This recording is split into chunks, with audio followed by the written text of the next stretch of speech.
তোমাদের সবার রিকোয়েস্ট রাখতে কালকে রাত 10:30টায় আসছি আমাদের দারুণ একটি ঘটনা নিয়ে। আর আজকে তোমাদের সাথে শেয়ার করছি চন্দননগরের কিছু মণ্ডপের প্রতিমা, পুরো গামছা দিয়ে তৈরি করা, কুলো দিয়ে সুন্দর একটা সাবেকিয়ানার ছোঁয়া রয়েছে। কত সুন্দর প্রতিমা, তোমরা দর্শন করো, সবাই নমস্কার করো।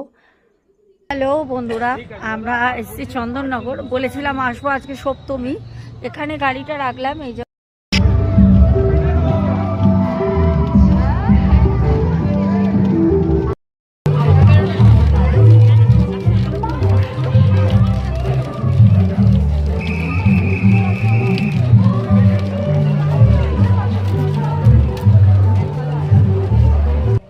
সবই আমার বড় মায়ের ইচ্ছে জানো।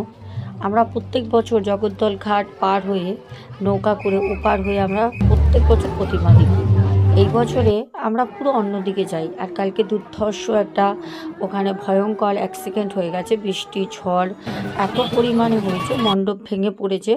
আর 70 ফুট হাইটের একটা উচ্চতায় প্রতিমা যেখানে হয়েছিল, সেখানে যারা খুব ক্ষতিগ্রস্ত হয়েছে জাজমেন্ট করতে গেছিলো তারাও কিন্তু আমার খুব পরিচয়ের। সত্যি কথা বলতে খুব খারাপ লাগছিল, তাদের সাথেও কালকে আমার দেখা করার কথা ছিল, যদিও হয়ে উঠিনি। সবার আরোগ্য দ্রুত কামনা করি, সবাই যেন খুব ভালোভাবে থাকেন আর আমরা যেন আবার সুন্দরভাবে পুজোয় সবাই আনন্দ করতে পারি। কালকে প্রচুর ভিড় হয়েছিল।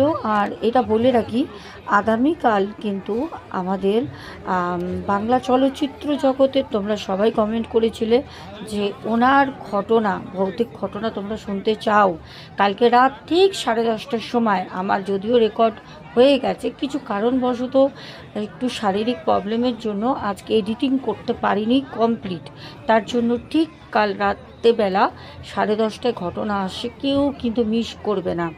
দারুণ একটি অভিজ্ঞতা, ওনার বায়োগ্রাফি থেকে নেওয়া, সাথে উনি যে অভিজ্ঞতা শেয়ার করেছিলেন আমাদের শুটিং চলাকালীন, বহুবার ওনাকে কাছ থেকে দেখেছি, ওনার কাছ থেকে আমরা শুনেছি, সেই ঘটনা নিয়ে কালকে যদি তোমরা গেস করতে পারো যে সে মহান মানুষটিকে, অবশ্যই তোমরা কিন্তু কমেন্ট করে আমাকে নামটা জানিয়ে দেবে যে কালকে আমরা কার ঘটনা শুনতে চলেছি।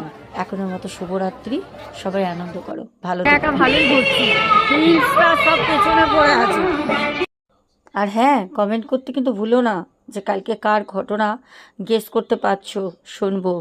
আর তোমরা কারা কারা চন্দননগর গেছো বা যাবে অবশ্যই কমেন্ট